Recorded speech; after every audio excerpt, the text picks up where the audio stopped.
গল্পের নাম বহুরূপী, লেখক সুবোধ ঘোষ। এর প্রথম পরিচ্ছেদটা আমাদের পড়া হয়ে গেছে। সেখানে আমরা হরিদার পরিচয় পেয়েছি, হরিদার বন্ধুদের কথা শুনেছি।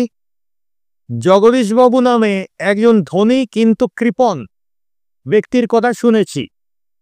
কিন্তু কৃপণ হলেও সাধু সন্ন্যাসীদের প্রতি ওনার অগাধ ভক্তি, সেখানে কোনো কার্পণ্য উনি করেন না। একজন নাকি সাধু এসেছিল, যার শোনা যায় 1000 বছরের উপর বয়স, হিমালয়ের গুহায় থাকেন, সারা বছরে একটি মাত্র হরিতকি খেয়ে তিনি বেঁচে থাকেন।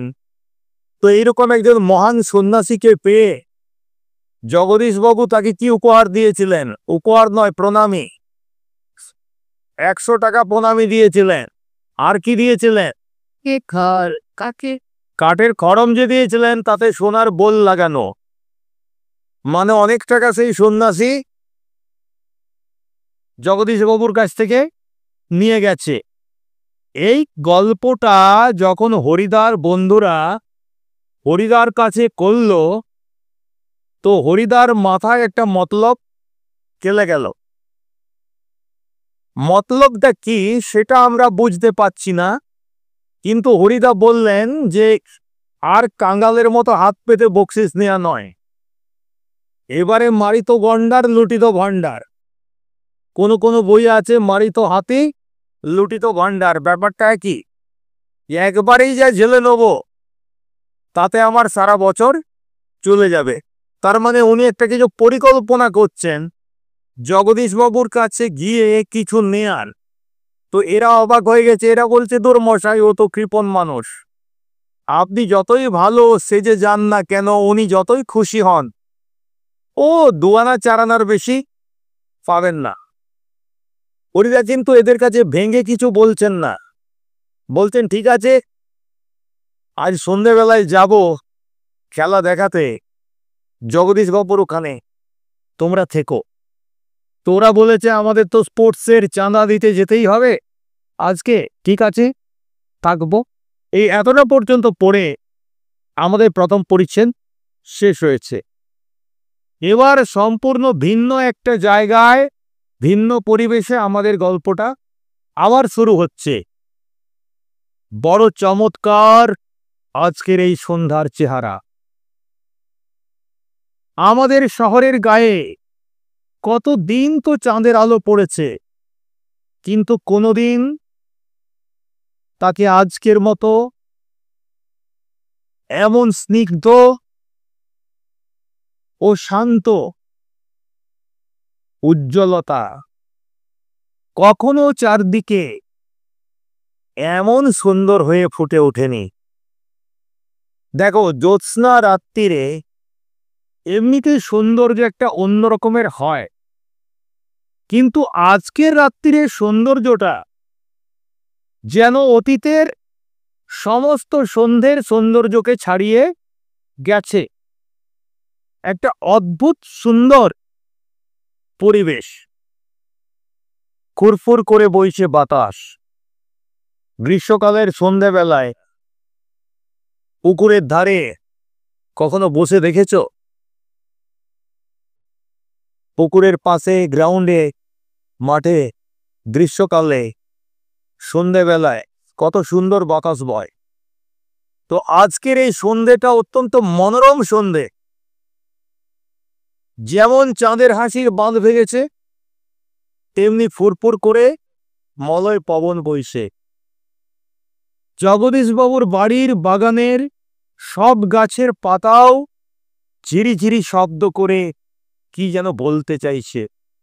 মানে সেই হালকা বাতাসে জগদীশবাবুর বাড়ির বাগানের পাতাগুলো নড়ছে, সেই পাতা নড়ার শব্দ হচ্ছে। মনে হচ্ছে ওরাও যেন ঝিরিঝিরি শব্দ করে কিছু একটা বলতে চাইছে। এত সুন্দর একটা পরিবেশ। জগদীশবাবুর বাড়ির বারান্দাতে মস্ত বড় একটা আলো জ্বলছে। সেই আলোর কাছে একটা চেয়ারের উপর বসে আছেন জগদীশবাবু। তাহলে বারান্দায় আলো জ্বলছে, আলোর ঠিক নিচেই একটা চেয়ার, আর সেই চেয়ারে বসে আছেন জগদীশ বাবু। দেখে কেমন মনে হচ্ছে? সাদা মাথা, সাদা দাড়ি, সৌম্য শান্ত ও জ্ঞানী মানুষ জগদীশ বাবু। জগদীশ বাবুকেও বেশ ভালোই লাগছে ওই পরিবেশে।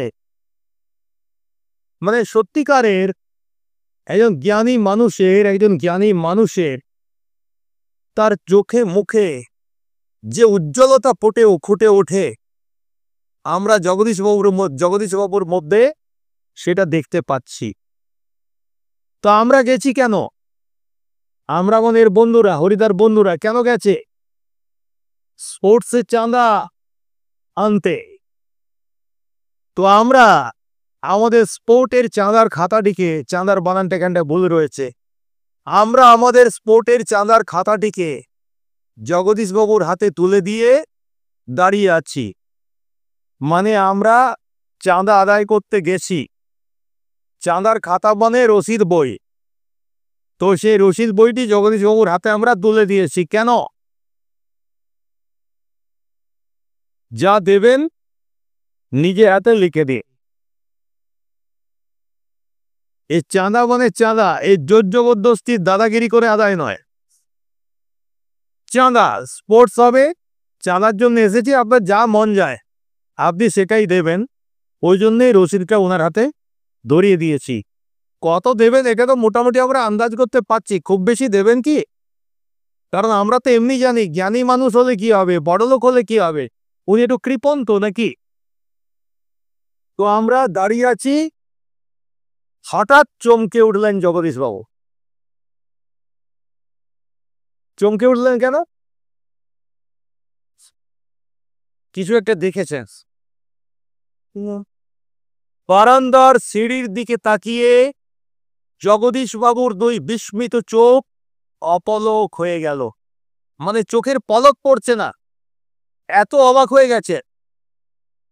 কোন দিকে তাকিয়ে আছে? বারান্দায় ওঠার সিঁড়ির দিকে। চমকে গেছেন, অবাক হয়ে গেছেন, এত অবাক হয়ে গেছেন যে চোখের পলক পড়ছে না। আর শুধু উনি নন, আমরাও চমকে উঠেছি বই কি। আশ্চর্য হয়েছি, একটু ভয়ও পেয়েছি। কারণ সত্যিই যে বিশ্বাস করতে পারছি না, সিঁড়ির কাছে এসে যে দাঁড়িয়েছে সে কি সত্যি হরিদা?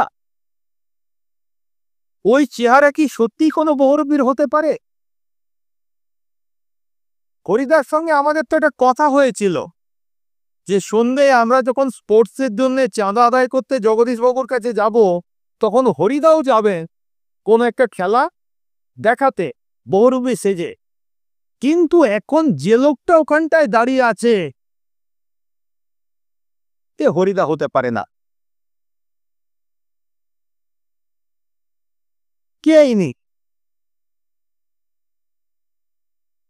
জটাজুটোধারী কোনো সন্ন্যাসী নয়, হাতে কমণ্ডলও নেই, চিমটে নেই, মৃগচর্মের আসনও সঙ্গে নেই, গৈরিক সাজও নেই, আদুর গা মানে খালি গা, তার উপরে একটি দবদবে সাদা উত্তরীয়, পরনে ছোট বহরের একটি সাদা থান, আর মাথায় ফুরফুর করে উঠছে শুকনো সাদা চুল,